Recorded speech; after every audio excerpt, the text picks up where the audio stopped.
All right, this was C-class recap. Number was 3. We forgot to record a video last Thursday, so we're doing one on Tuesday. So for the warm-up, we asked you to take your normal Charleston footwork and to replace certain movements that you normally do in Charleston and replace your kick steps with triple steps or just single steps.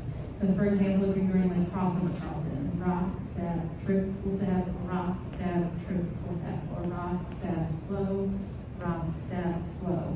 And we asked you to try to do that with as many different Charleston movements as you could think of to get in the mode. One of my favorite ones was to do a kick around. So kick or forward step, rock, step, slow, slow. Oh, that's or nice. triple, or forward step, rock, step, triple step. Just Ooh, yeah. I like that. Yeah.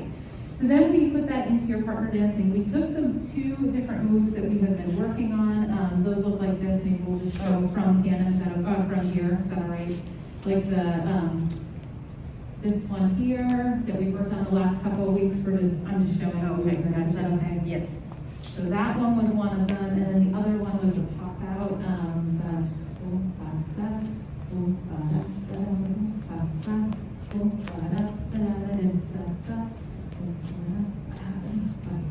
This is all with normal footwork that we're showing you now.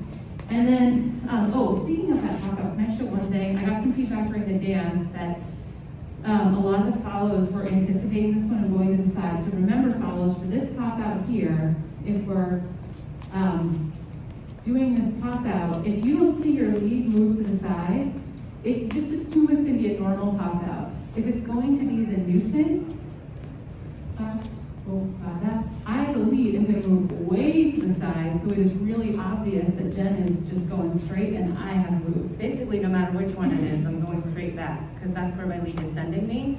I think follows were like drifting themselves to the side because they were trying to put themselves in the right spot when that's not what you need. Just go straight every time, if you're led straight.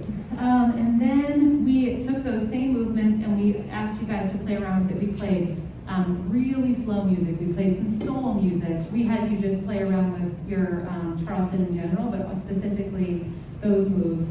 And for example, like if we used the chase entrance into tandem, for example, if we did it with triple steps, so we replaced all our kick steps with triple steps, it would look like this. Rock, step,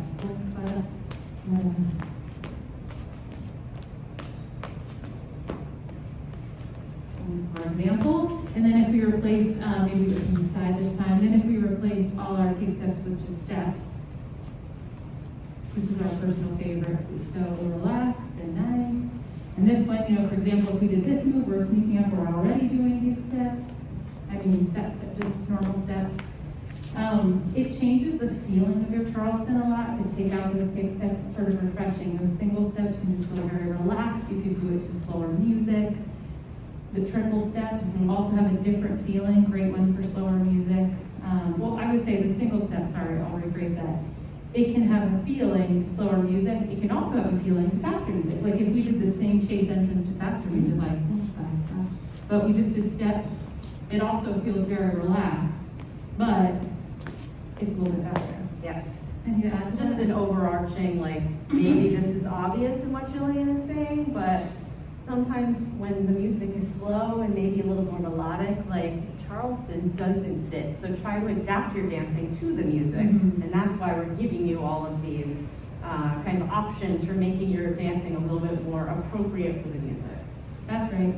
And then we went over because this week, we are going to work on a move that brings you into hacksaws, and we wanted to review the movement of hacksaws.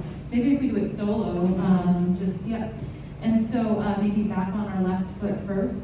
So we talked about how we do this rock, kick, and Jen reminded us that every time we are kicking, whether it's back or forward, our left arm is going forward. So forward, forward, forward. And we want to think about on that back kick, you're really moving from your hip joint, sort of pushing that leg back. Then the front one, we've got this forward, forward, forward. That one does a little different, a little less from the hip joint. You're more just kind of doing this sort of push kind of kick like you would normally do a kick step. Is that how you describe it?